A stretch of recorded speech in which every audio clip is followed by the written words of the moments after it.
안녕하세요. 박정철 원장입니다. Hello, I'm Dr. Park Jung-chul. Today, I'm going to talk about implant fixtures. These days, each of many companies sell various fixtures.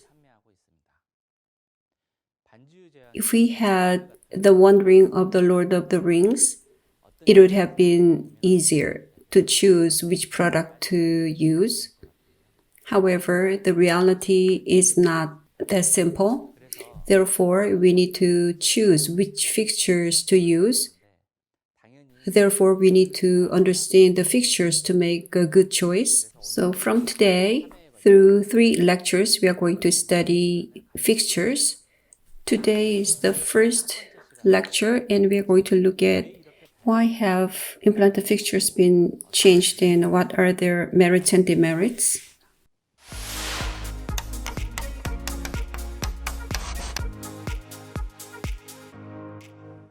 If you look at here, there are 3 types of fixtures. Today, most implants are one of these 3. The very first modern implant design to be placed at the bone level is the external type. Osstem sells the type under the name of US. The implant that is placed at the gingiva level is a tissue level implant. Osstem sells it under the name of SS, and the internal submerged implant is placed below the bone level. Osstem sells it under the name of TS.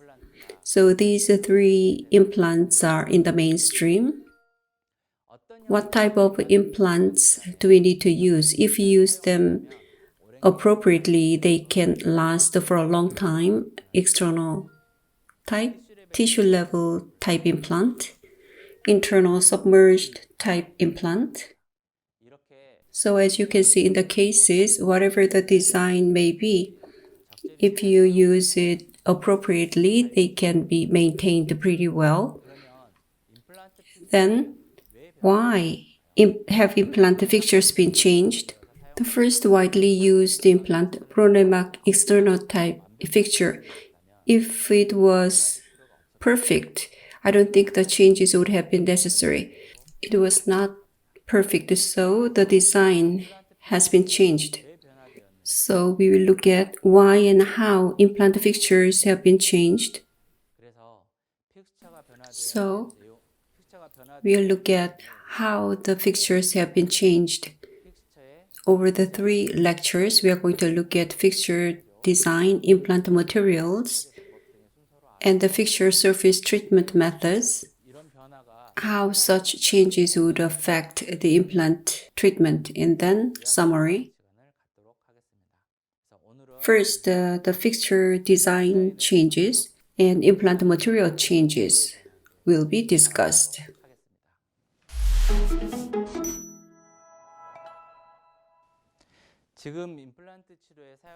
The implants used for implant treatment are usually these 3. First, the external type implant. Osstem has the brand name US for this type.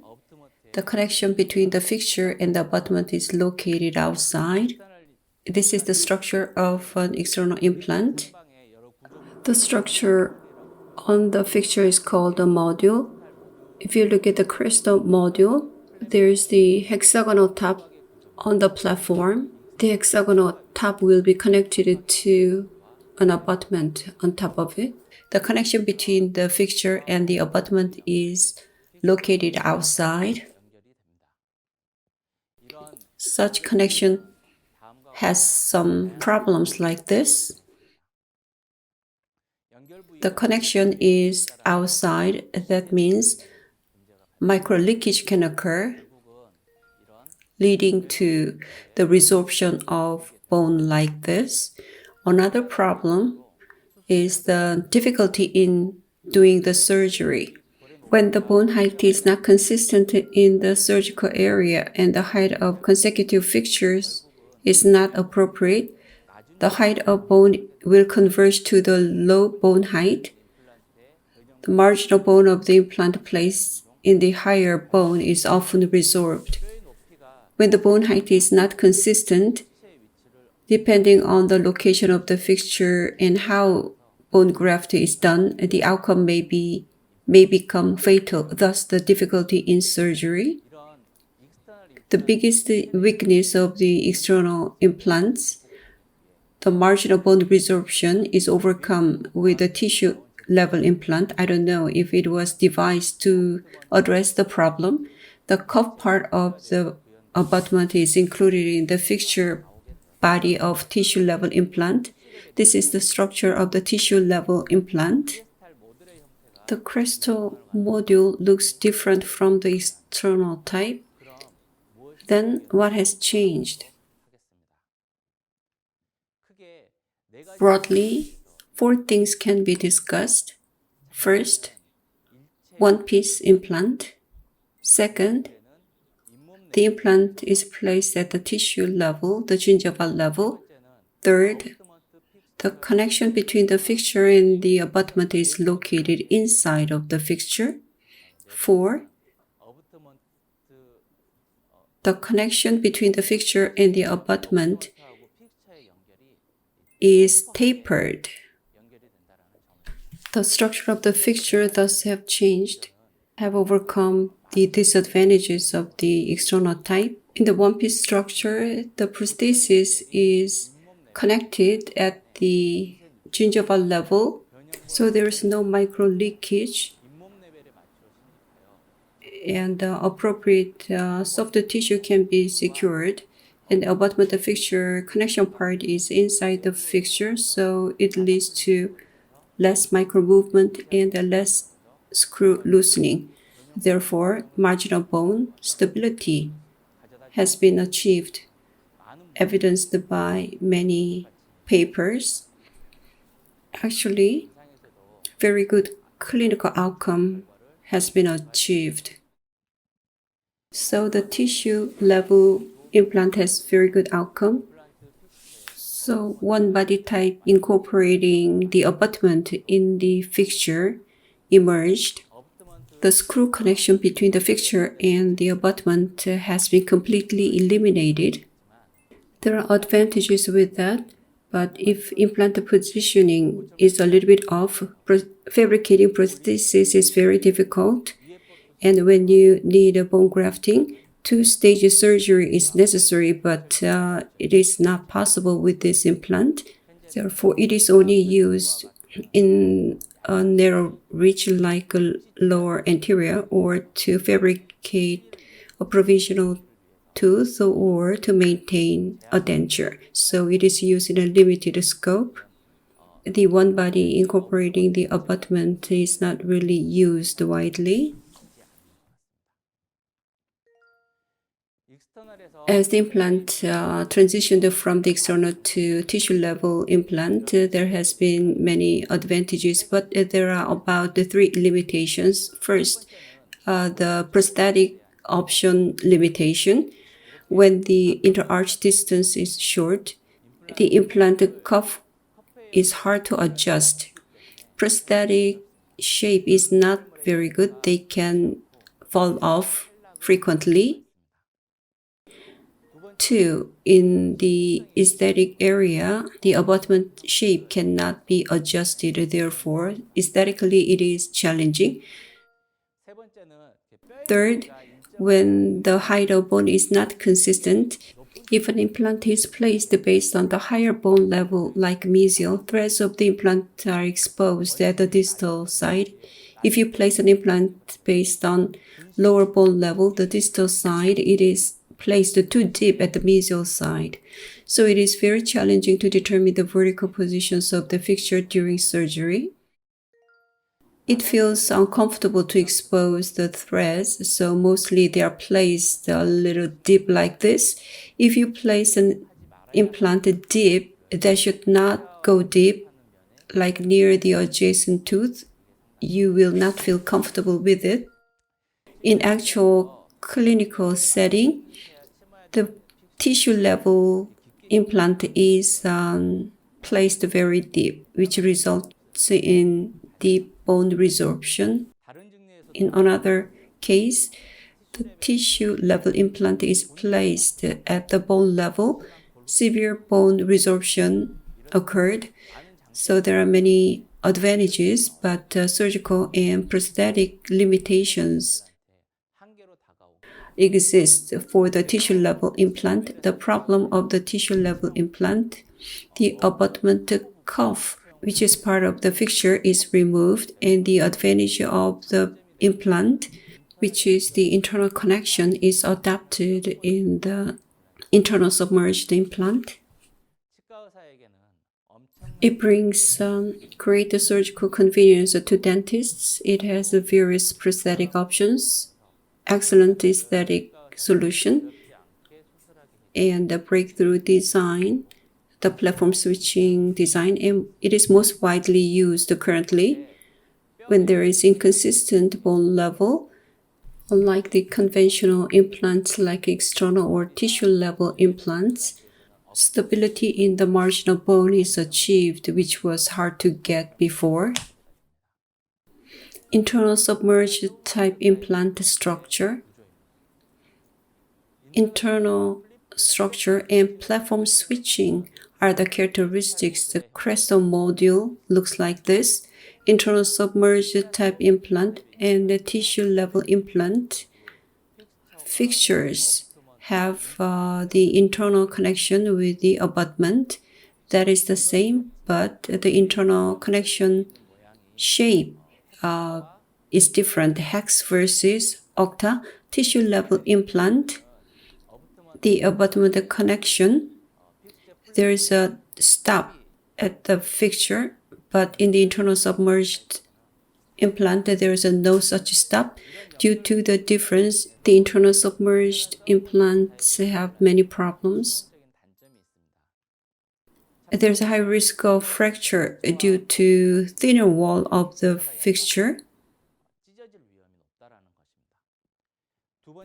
Second, the abutment connection structure does not have a stop, therefore sink down can occur. Third, in thin biotype, if the implant is placed shallow, fatal bone resorption can occur. That is the disadvantage of the internal submerged implant. Let's look at how body types have changed. At the beginning, the body of implant mostly were straight. When bone quality is good, that's not a problem, but when the bone quality is weak, initial stability is low and creates a problem for implant healing. In order to address that, implant has been made tapered in order to increase the initial stability and the healing. The straight fixture, as you can see here, the first thread is passing and the other threads are following that thread. Therefore, the torque is maintained consistent. The taper body type fixture, when placing the implant, high torque is achieved due to the tapered shape and self-tapping capacity. It is advantageous for early loading and immediate placement. Taper body type fixture shows higher contact with the bone. Therefore, this fixture can create higher initial stability. Please keep that in mind, and then you will be able to understand better the process of implant healing in the next lecture. Taper implant has another advantage. The implant apex passes through the entry point of the drilled hole, reducing the installation time. As you can see, the fixtures do not have interference at the entrance. If it is a highly tapered double-threaded implant, it can be placed with just 3 or 4 rotations. Another advantage of the taper type fixture is when bone becomes narrower, the taper shape can prevent the damage to the roots of adjacent teeth, as you can see in the picture. Currently, there are various degrees of taper, but taper body implants are mainly used.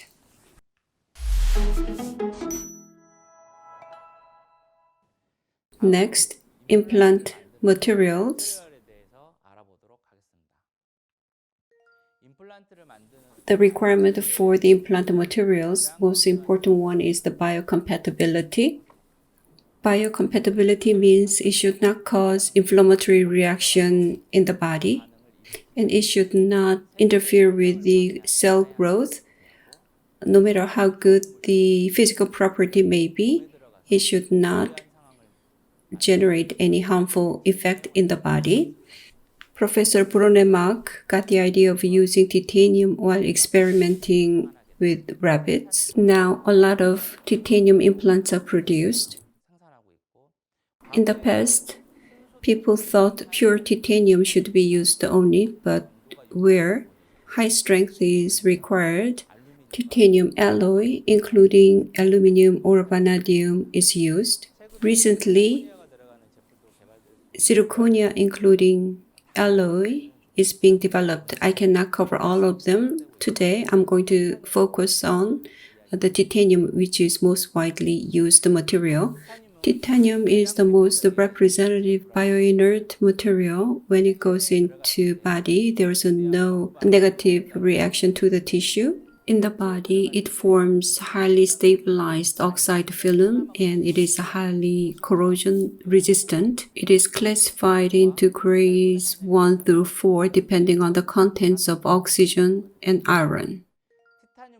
Titanium is a metal, so ion can come out that can work very adversely in a living body, but titanium in body forms a stabilized oxide layer.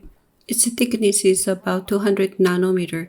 The oxide layer enables the osseointegration, so titanium it can be used as a safe material for implants. People used to think pure titanium can be used only, but as a higher strength material is required for implants, titanium alloy with aluminum and vanadium was developed. So grade 1 to 4 are pure titanium and grade 5 is alloy titanium. From grade 1 to grade 5, in that direction the strength goes up but biocompatibility is decreased. On the contrary, as you go toward the grade 1, strength would go down, but biocompatibility will increase. There used to be huge controversy over pure titanium versus alloy, but it has subsided. Right now, where high strength is required, the small diameter implants or superstructure abutment or screws use grade 5 titanium. And in other parts, grade 4 titanium is used.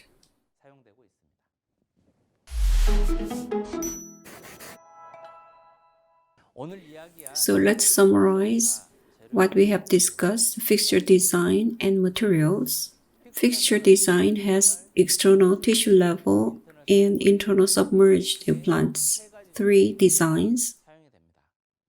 Which one is good or bad is irrelevant.